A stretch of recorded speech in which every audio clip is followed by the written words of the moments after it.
increasing motivation of cyber action is actually increasing risk. Welcome everyone to the Industrial Security Podcast. My name is Nate Nelson. I'm here with Andrew Ginter, the Vice President of Industrial Security at Waterfall Security Solutions. He's going to introduce the subject and the guest of today's show. Andrew, how are you? I'm very well, thank you, Nate. Our guest today is Yosi Shneck.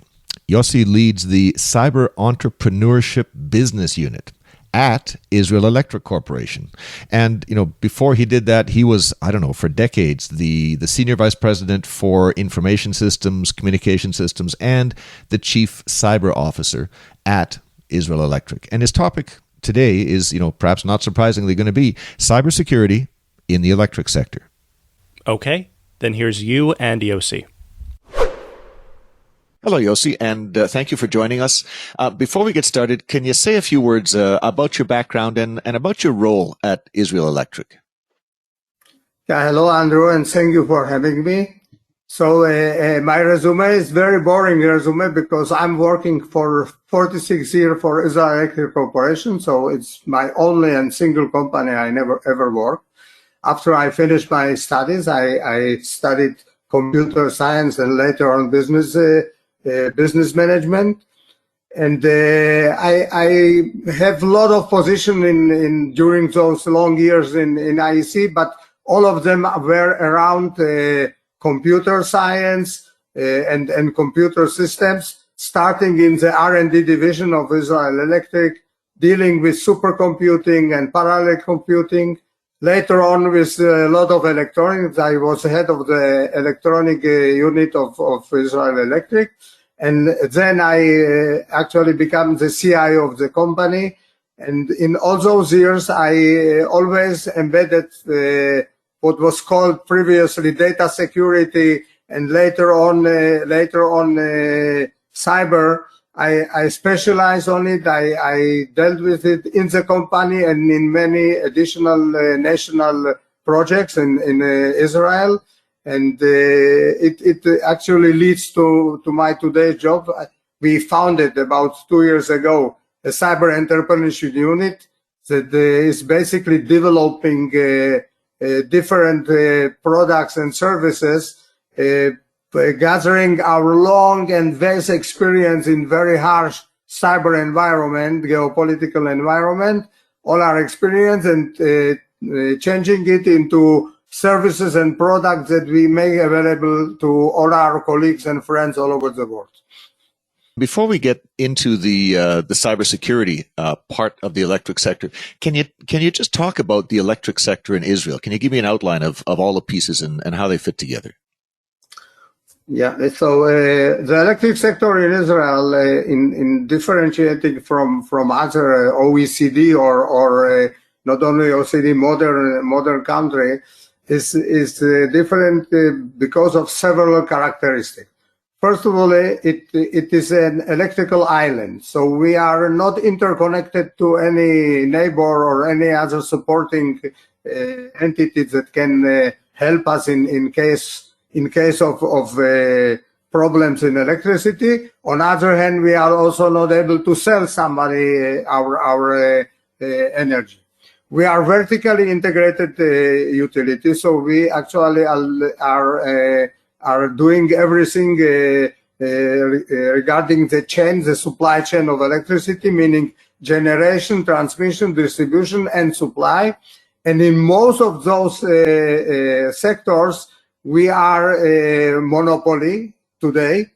The only part that was more significantly privatized was the generation part, but still we are producing today about 70% of the electric energy in Israel, so we are still the largest one.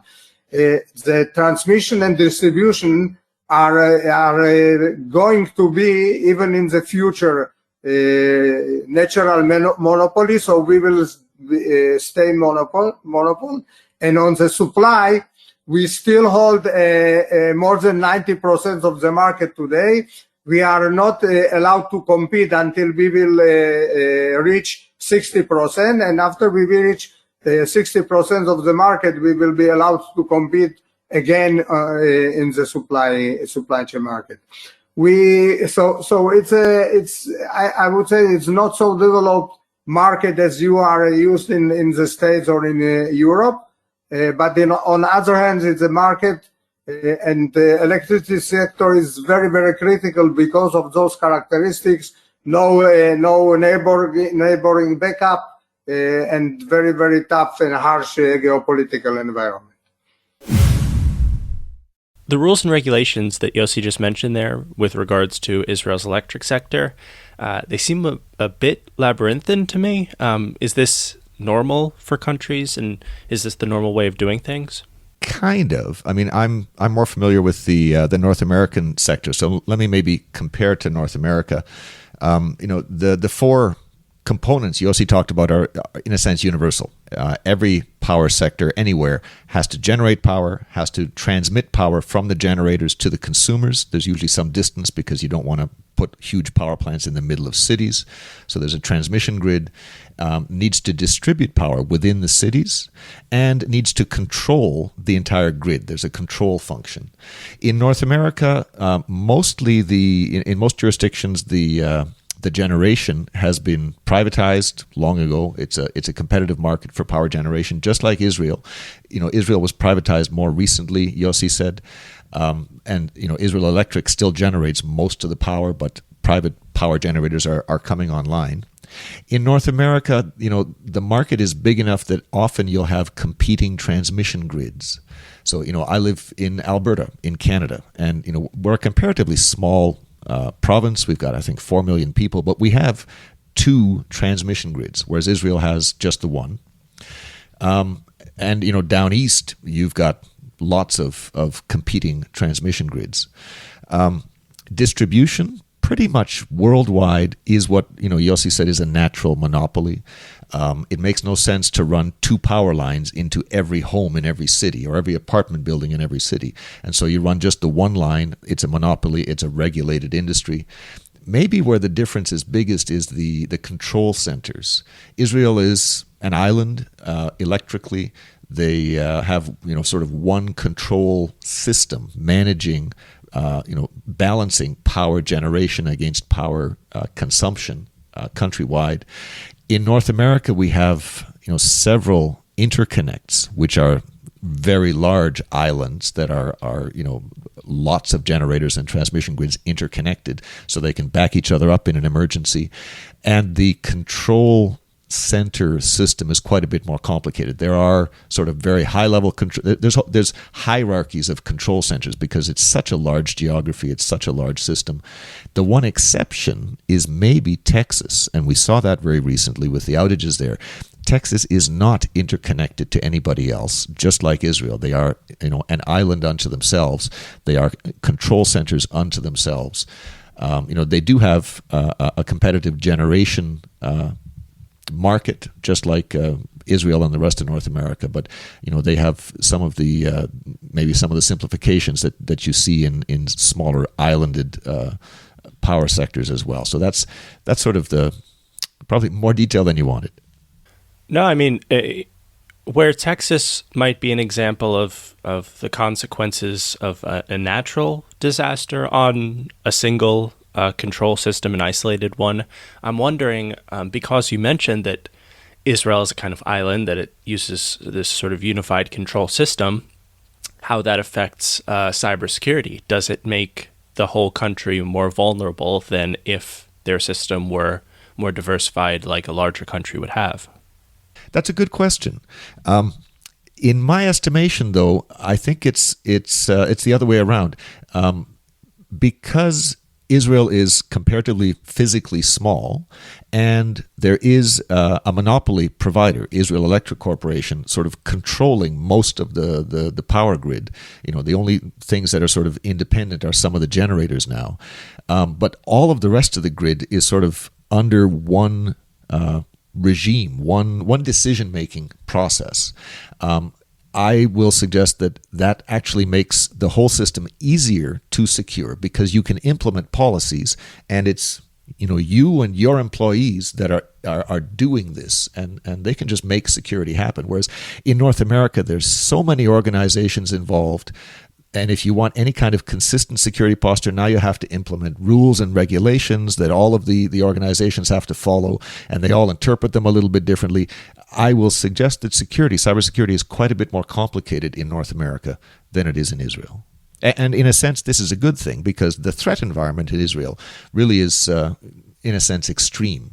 And so, it's a good thing that they have maybe a tool or two under their belt that, the rest of the world doesn't, in order to lock down their own cybersecurity posture and ensure, reliable electricity supply. And I hear that. But one thing that I hear from you often is that an adversary with enough resources and enough motivation will almost certainly get into your system one way or another. So maybe what I'm wondering about is consequences, that if you have a centralized system like this, whatever that adversary would do would affect everybody at once in a major way, as opposed to something more decentralized. And there might be some of that, but as I said, there's pluses and minuses to a smaller system. You've just identified one of the minuses. I identified some of the pluses. Let's compare it to the North American system, where it's incredibly complicated. One of the advantages now, that's a disadvantage. That's a problem in a sense, cybersecurity wise, with the North American system. One of the advantages of the North American system is that it is so massively redundant. Even if you do manage to take out one of the transmission providers, or three of the transmission providers, or as many as 50 power plants, it's the impact on the overall grid is minute. So I guess the bottom line here is, you can talk about advantages and disadvantages of smaller systems. You can talk about advantages and disadvantages of larger systems. Each of them have both. Can you talk a little bit about let's call it connectivity, how the automation's connected? Because I know that in some markets, in other geographies, in North America, often there's different regions. Sometimes, in my understanding, you'll have to go to the internet. You have to bid your power on a day-ahead auction market. The auction market is connected into some parts of the grid control system, as opposed to individual power plant control systems. It's all connected, and the connectedness is, of course, a concern when it comes to cybersecurity. With in a sense, a less open market, does that mean that you are less connected, that you have fewer of the connectivity cybersecurity problems that we see in other parts of the world? As you already answered in your question, Andrew, being not connected or interconnected, it has some cons because of not having some additional ability to be backed up or something like it. But on the other hand, from the cyber side, it's better, because less connection are actually exposing you to less risk from different connections, from cyber risk and so on. So we are less interconnected with external entities. In addition, our management is not based on different business processes, but it's purely based on single center of management and the EMS systems that manages actually all the electricity, all the network, and the generation in Israel. Until recent, it was part of Israel Electric, because Israel Electric until recent was a monopoly. Today, it's a separate governmental company that regulates and manages actually the electric market. And the electric market is mainly managed according to efficiency and to the cost of electricity, generally all over Israel, and not between different companies. Because of the initial stage we are in, the private producers are actually selling their electricity with, I think, 7 or 8% lower price that than Israel Electric is allowed, but the whole tariff is totally regulated. Not IEC and not other companies are setting the tariff. The tariff set by the government, by the Ministry of Energy and the Electric Utility Authority. And actually, there is not competition on prices. Let's come to the cybersecurity topic. What are the current challenges in cybersecurity in your part of the world, in your part of the industry, especially for critical infrastructures? What are the challenges you folks are facing? I would say that there are few challenges, and all of them, I don't think it's something unique. It's unique all over the world. Is focusing on the ICS, on the industrial control system, on the industrial systems, and definition what actually industrial system is. The challenge is based on simple definitions that today many of systems that were not purely industrial in the past, but because we are spreading more and more the digital and control processes in almost any of our life process, we can say that the industrial control system or pure control system are growing and more spread all over the world, and this actually trend is increasing significantly the attack surface. So, and if I go again back to electric utility, to Israel, it become one of the most, I would say, attractive abilities of the adversaries to find in those systems, unique, special, and lot of points where they can penetrate and at the end laterally move and get to the main target, to the main controlling system. I would add additional challenge, and I say it very simply. The return of investment of the adversaries, the ROI of the adversaries, and never mind what is their target, if it is money or political or other, the return of investment for the adversary is very high. Actually, the investment to penetrate, to compromise is low, and the results are usually very good. If it is ransomware or if it is a success to disturb your supply of water or supply of energy. And this is the main challenge. How actually practically to create a situation where the ROI for the adversaries will become lower and lower and until a point that we will not be so attractive for them. So if the ROI is if the return is high because the cost is low, presumably the cost is low because computers and connectivity are making the cost low. Is there stuff in the world of technology that that we can be using? Are there trends you've noticed? Is there technology out there that can be used to increase the cost and reduce the ROI? So just to talk a little bit about the cost again. It's true, the cost is lower because the cost of the equipment, of the computers and everything, but the cost is lower also in comparison to the traditional warfare, to the traditional physical work and physical equipment and arms are costing lot and more, and even though some sophisticated cyber attacks is also, it costs sometimes millions and maybe even more, but comparing it to the cost of different arms and everything, if you are talking about the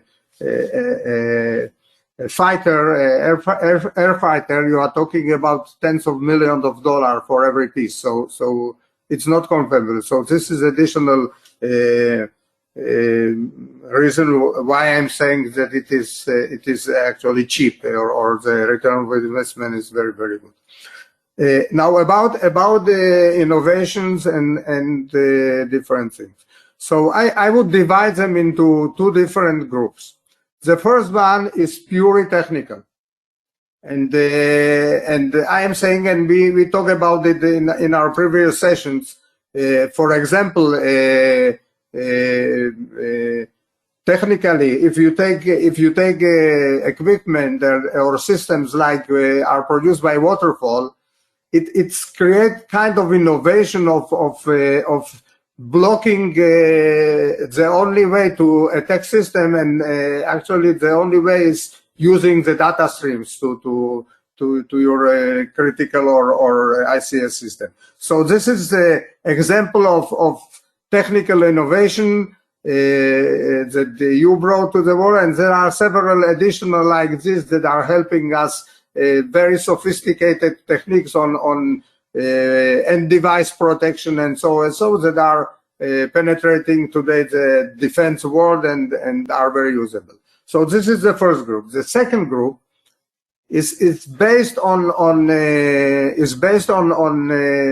I would say one and very, very unique but very, very popular today entity, and it's using more efficient and smartly the data and information by using the different artificial intelligence techniques to be able to do something that we are still missing in the cyber defense.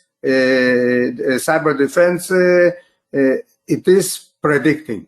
We are not able today to predict, even not on a short prediction period. We are not able to predict what is going to happen. We are always surprised. And if I can characterize a little bit the cyber defense today, I would say that it is not. I would say it's defensive only. It's based usually on something that already happened. We are almost not able to see what will happen even in the next 10 minutes. And this is one of the problems. And from my point of view, the main innovation for it is actually using what I call the data journey, transferring the data from data to information, from information to knowledge. That this we are doing very good, and from knowledge to what I call wisdom. And it should be done, and it must be done not only on the technical level, it must be done on many other different levels, like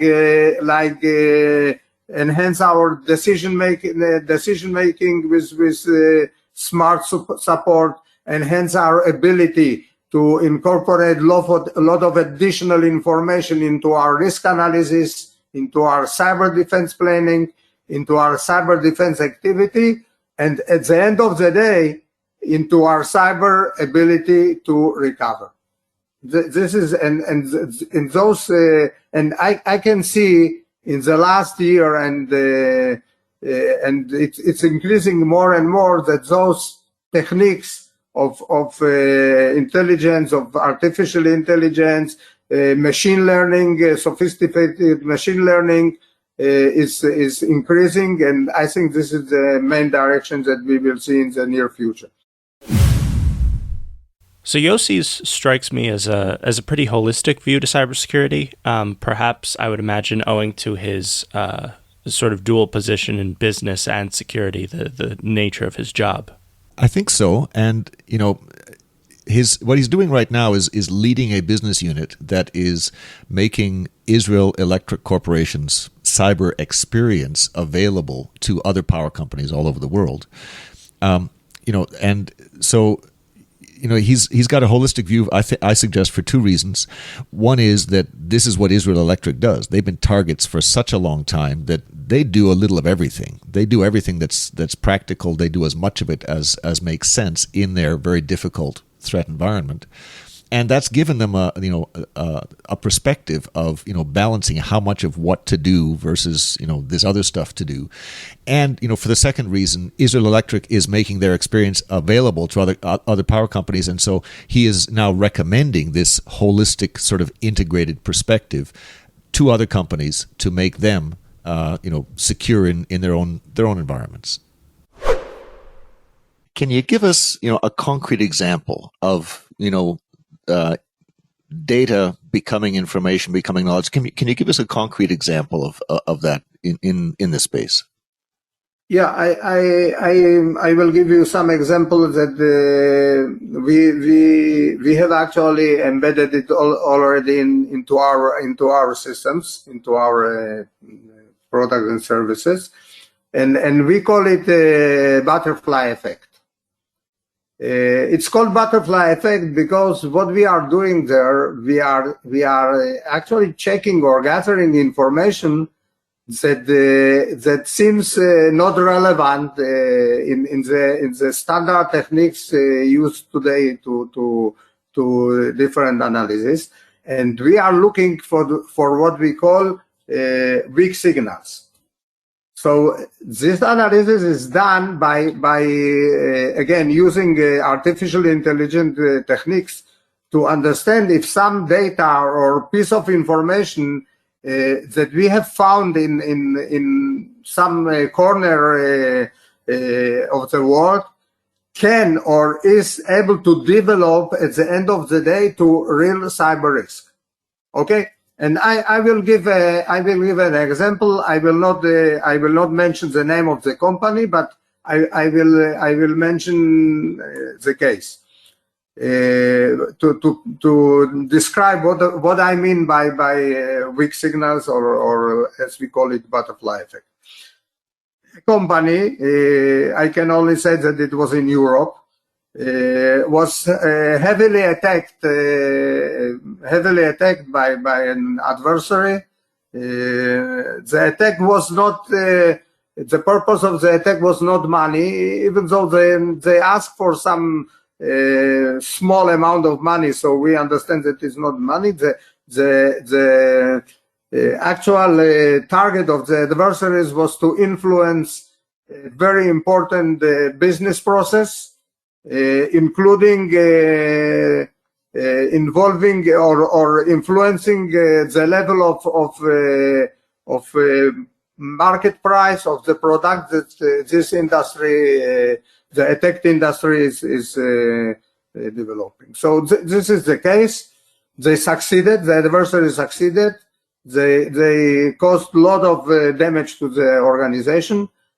For a long time, they actually were unable to return to full activity, and a lot of financial and damages and so and so, and even it succeeded to influence the price of the product that they are producing. Now this is the story. We have actually checked with our abilities if there was something that we could have be signaled before it happened, and to actually predict or to be more prepared for such an event. And we found, and this is interesting, we found that it appeared several times, starting about 12 or even 13 months before the actual attack. It increased all the time, but it was never in a normal analysis could be explained as a real and tangible risk. And only in our models, it actually predicted that it can become, and when I say it can become, we calculate the probability that it will become a risk or something like this, and it brings you a kind of prediction that, on the other hand, it can never happen. Maybe it will never happen, but it enables you to prepare you more specifically according to the weak signals to a possible attack or possible compromise in the future. So it is a real example. I cannot talk about details of the company and everything, but it's a real example. So just to summarize my long answer, one of the techniques using the AI is actually take different focus. It's focus. We are not gathering information, endless information from everywhere. We have some techniques how to narrow our world of data or information that we are looking for, but it is still very, very broad, and we are able to find some signals that are normally not taken in account, or that are not being recognized as developing risk, and put them on the table for additional decisions that the organization can make. Thanks for that. I'm still a little bit confused. Can you talk just a little more about what information you used in terms of the weak signal? Were we talking threat intelligence, chatter in forums on the internet, or are we talking, patterns of packets testing firewalls on the corporate firewall? Or, can you give us just a clue what information was actually used there? Andrew, yeah, I can give you exact clue. We used information that is based on open sources information, and the information that we use was information that is based on economical news. From the economical news, we can predict that it can develop to somebody that will get appetite, okay, to act against some organization, or even against nation, or even against enterprise. So you're talking about predicting or tracking motivation, is that right? Yeah, it's something like this. And to your previous question, at the end of the day, it's a composition on lot of. It's not a single signal, but it's a signal that to actually become a weak signal, it's enforced by different additional sources. Some of them technical sources like threat analysis and different things. But the main point is to identify the seed one, the first one, the seed one that we can actually analyze and to see. If it creates, you defined it very well. If it creates increasing motivation for some cyber action, increasing motivation of cyber action is actually increasing risk. Waterfall Security Solutions is the OT security company, and we are a long-standing partner of OSI Soft. Process historians generally, and the OSI Soft Pi server in particular, are almost always at the heart of IT-OT integration and industrial security programs. Waterfall's new ebook is Cybersecurity for Pi servers. The new book looks at the limitations of classic network security designs that use firewalls and DMZs with Pi servers. The book compares these classic DMZ approaches to modern security designs that use unidirectional security gateways. To understand how Pi servers interact with IT-OT security, and to see how to improve industrial security with unidirectional gateways, please download our new ebook. You can find the ebook at the Waterfall Security website in the White Papers area under the Resources menu. So, Nate, I found this example fascinating, even though there was not a lot of detail here. This is the kind of attack where you attack a provider of a commodity in order to affect futures markets. or the spot market for the commodity in a period of high demand. I predicted that this kind of attack was possible back in, I forget, 2012, 2013.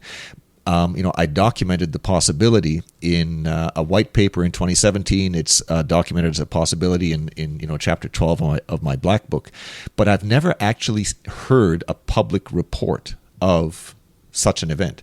And even though Yossi was thin on details here, this is exactly the attack he's talked about. The attackers apparently attacked a site in order to affect commodities prices so they could make a large amount of money on a commodities market, speculating on these prices, and disguised the attack as common ransomware with, a modest ransom demand.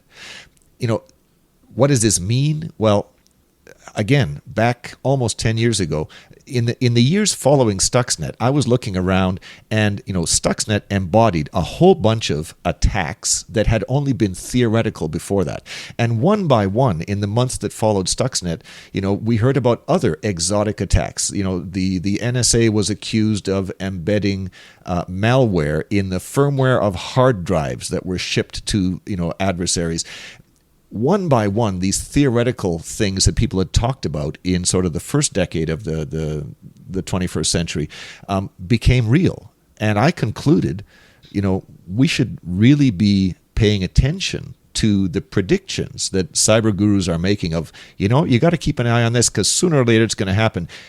Every one of these predictions has come true over time. Here's another prediction that was made almost 10 years ago and has come true. The threat environment continues to get worse. We have to watch what's possible because it looks like, in my experience, sooner or later, everything that is possible becomes real. When you bring information like this to a business, the decision makers in that business, they've got to use the information. Do they have the skills to appreciate the importance of the information? Do they have the skills to be able to use the information?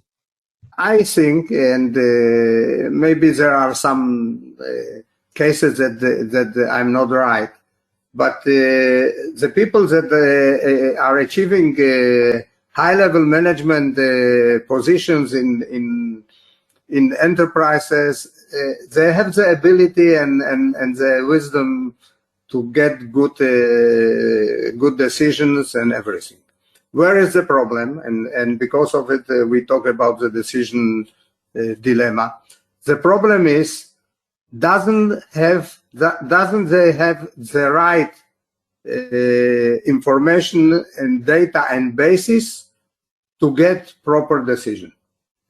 And this is a problem. Again, I'm talking mainly about cyber, even though I have faced such a problem in other sectors too. But in cyber, until today, there is a big gap, a huge gap between the information that we are producing. When I say we, the cyber experts, are producing and handing to our decision makers, to our high-level decision makers, C-level decision makers. There is a gap between what we are sending and how they should translate it to a decision that is a enterprise organization policy or action decision. The next challenge after you get all the information, everything, is to translate it to the language of the audience, to talk of the language of the audience. And I participated in a lot of management meeting. Some of them I was the man that actually reported. In my initial stages, I made lot of mistakes. I came to the seaboard level meeting and I talk about the parameters in the firewall and so on so. But long time ago, I understood that this is not the way, and we started. And not only personally and vocally, but we again invested in mechanism and system, and we are still investing into systems that are able to take what we call the raw picture, the raw situation. So gathering all the risk and all the signals and all the interpretation on the basis of the cyber basis and translate them to the language of the audience. So you guys are talking about how to translate these kinds of things for decision makers, the technical stuff for the business people. But Andrew, could you provide maybe a more concrete example of how this might work? Here's an example. I mean, in my experience, business decision makers, like Yossi said, are very smart. They may not have a deep understanding of the technical nitty-gritty of cybersecurity, but in my experience, they can and they do understand attack scenarios. So, for example, I work with perimeter protection a lot. This is Waterfall's business, and so we talk to senior decision makers all the time about firewalls, and they say, well, we have a firewall. Aren't we secure at the perimeter? And we say, well, if someone steals the password to the firewall, they can log in, they can change the settings, and now it's not providing the protection you thought it was. Oh yeah, I want that fixed. That's unacceptable. Okay, if you fix that, let's say by, I don't know, doing really strong password protection. Here's another attack scenario. Firewalls are software. The bad guys could find a vulnerability in the software, a 0-day that nobody else has found before, exploit the vulnerability, take over the firewall, and again render it ineffective. Is that a threat that's acceptable? And some of them say yes, I'm willing to live with that threat. Others say no, I want that fixed too. So fine, we put hardware in place, we design systems that will not be susceptible to that level of attack. Okay, here's a third residual risk, a third class of attack. Pay an insider to give us detailed information, give the bad guys detailed information about the design of the system, the design of the security system, all of the security mechanisms that are in place, because if you have enough time, money, and talent, anything can be got around. So give this information to an adversary with a lot of time, money, and talent. We're talking PhDs, we're talking millions of dollars to spend on the attack. Develop autonomous malware that once it's let loose on the network will evade all of the security mechanisms on the network, because all security, if any particular mechanism, if you work at it hard enough, can be evaded. Now we've invested, the adversary has invested millions or tens of millions of dollars in malware that'll evade everything and will do bad stuff on the network in spite of all of our best efforts. And again, pay a compromised insider to let it loose inside the network. Do we need to address that threat? And as you describe more and more exotic, more and more expensive attacks like this, at some point the business decision makers say, no, we have some mechanisms in place that will detect some of that. It may not reliably defeat that, but that's a risk we're willing to accept because the cost of addressing that risk is so very large, and the cost to the attacker is so very large that they've made a business decision that this is the level where they're going to draw the line and say that's acceptable. So again, in my experience, explaining risk and explaining your risk information and your defensive information in terms of credible attack scenarios is something that business decision makers do understand. And there's other approaches to this as well, but that's one concrete example. So we've been talking about problems and solutions sort of in the abstract, but at IEC, your business unit is working to solve these problems. I mean, you folks have been doing cybersecurity for a very long time in a very challenging environment, and you're making your solutions available to other people. Can you talk about what is available from your organization if somebody is interested? What can they call on you for? Okay, as you said and as I said, we are still very, very young, even though we are dealing with cyber for more than 26 years. Our unit that actually translates or transfers our knowledge and experience to services and products is only 2 years old. So we are still, part of the things are still in development, but I would divide it into two main things that we can provide, and we are very proud about it. The first one is a family of what we call Pro. It's called Sophic. The name of the services is called Sophic. Sophic is in ancient Greek wisdom. The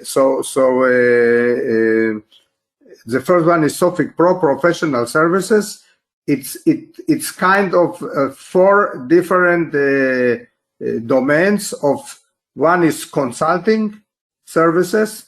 Again, consulting services based on very unique and models and tools that we have developed. For example, to provide a very smart, rapid assessment or maturity assessment, very smart and rapid IoT systems assessment, very unique model of cyber organization assessment. So one is consulting and assessments. Second one is actual planning. We are able to support and to plan cyber SOCs, cyber fusion centers, SIEMs, or different new entities that are done. We are able to advise on it. We are able to plan them until full plan. And with our partner company, we are able even to implement them. So this is the third part. So, for example, we can take SOC, we can take, if you want us to plan your cyber organization according, again, to our models and practices, it's additional thing. The third one is second opinion. We are able to take different things that you have done in your organization by other company or by yourself, like assessments, like planning, like risk analysis, and so and give you very fast and quick and very based on our experience, adapted to your standards and to everything, second opinion about what we think about it and what are our additions to it if needed.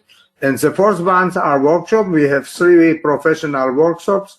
2 of them are intended for C-level and high-level management, recognizing cyber and everything. And the third one is intended for mainly OT, not cyber people, but OT OT employees, starting from operators, managers, and different OT functionalities, to actually make them recognize to the cyber and some steps that can do.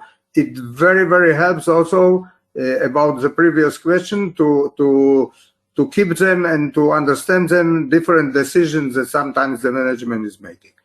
The last one, the second, is pure OT tools, and I would put one. I will shortly in a minute do all of them. One is actually very unique, remote access to your ICS and control system by your vendors. It's a very very unique tool with very high security of this very risky channel to your heart of your system. We have developed a tool or a system that is called Sophic Info, that it is a cleansing and sanitizing system when you need to transfer from any source data or information to your IT and OT environment. Again, proved and very unique. And the last one, I think, is the jewel in the crown. Is something that we see more in most of the industry, that all the changes on OT system are done directly on the production systems. There are no testing systems. There are no ability to test anything that you are doing. Everything is done directly on a production system. So we have created or built a system called Sophic Zone that is again a unique validation system that enables to validate and to simulate or emulate your operational system, and on top of it, again, cyber attack machines that can check and even predict different new attacks that can happen. So you have environment that enables you to test anything that you are doing. You want to do like patching, like changing, like upgrading, like reconfiguring your operational system. You can check the operational consequences and other hand the cyber consequences. So those are the three products: Sophic Info, Sophic Zone, and Sophic Access. So Nate, that was a lot of stuff that Yossi burned through. I mean, they do a lot of stuff. They obviously do a bunch of stuff on the services side. I'm a technology geek though, so what leapt out at me was two things. One is their remote access and what they call their information cleansing. Now, these folks use unidirectional gateway hardware in lots of places, and so that renders their outbound, from the control system out to the world, it renders those data flows, in a sense, low risk. Nothing can get back into to mess with operations in those communications channels. But there's always something that has to come back. You need some kind of remote access. You need some kind of, control information. Please produce 3 megawatts more of power. You need something trickling back in. And those are high-risk communications channels. So he's saying they've focused some attention on how to deal with those high-risk channels. But what really struck me was the simulation system. I mean, I remember very recently talking to a gentleman saying, "Look, I've got a power plant with 500 megawatt generating units, but we're focused on efficiency. Our mandate is to produce power at the lowest practical cost, and so I don't have the money to buy another, it's going to cost millions of dollars to buy another control system, to have you got 4 generating units, to have a 5th control system that we can use for testing and security and, putting security updates on and seeing if they work. Is there any way to solve that problem? And here's a way to solve it. The folks at Israel Electric with their Sophic simulator, I got the impression that they probably have some real control system components on there. They probably simulate others very effectively. But what they've done is they've built up the ability to have a test system that simulates and predicts the results of changes to your, security changes to your live systems. And the customers can share the cost of that test system across many customers, so that you don't have to have every customer buy yet another copy of every control system they have. You can share that investment by taking advantage of a sort of a central testing and simulation facility. So that struck me as very new and very interesting.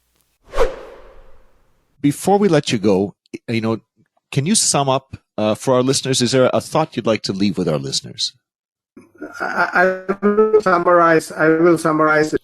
In our most of our years in cyber defense, we put huge focus on the technical side. We put a lot of focus on the network analysis and everything, and it's excellent. I say it's excellent.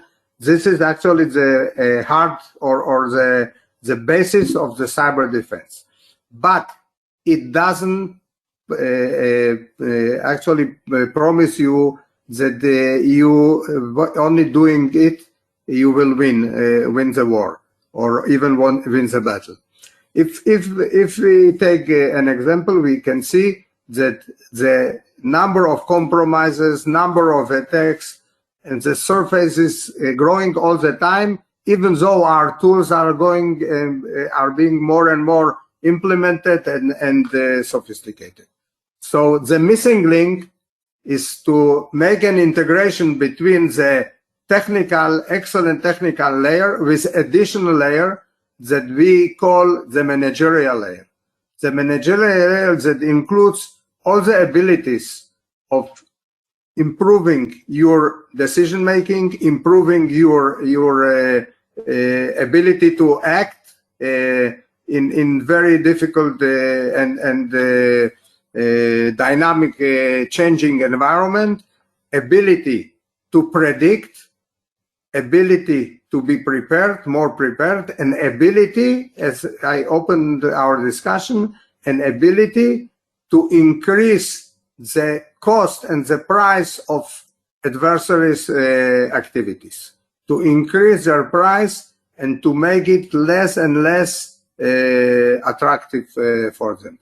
And if I'm talking about the services and the products that we are actually creating and producing according to the long and vast experience of IC Cyber, I can say that we are mainly touching the additional or the missing layer, that at the end of the day, the integration between those two layers, the technical layer and the managerial layer, it will create the ability to better to be protected, to increase the price of attacking us, and I think one of the most important things, to balance between the organizational and the business needs of the organization with proper protection and ability to fast and cheaply recover. So I invite all of you to connect us on our website, with our email. Our website is sofic.iec.co.il, and the same.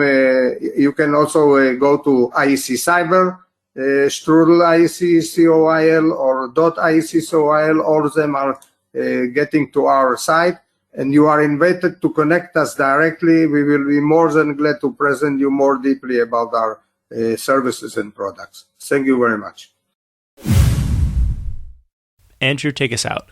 Yeah, so my take here is that in spite of touching on some interesting technology aspects, what Yossi said just now is that what's important is communicating with business decision makers, with persuading those decision makers to act on cybersecurity. Because until we have a decision to act, until we have budget to act, we don't get a chance to play with any of this technology to solve the problem. So to me, that was interesting. What's important is getting the business decision makers on side with the information and the communications.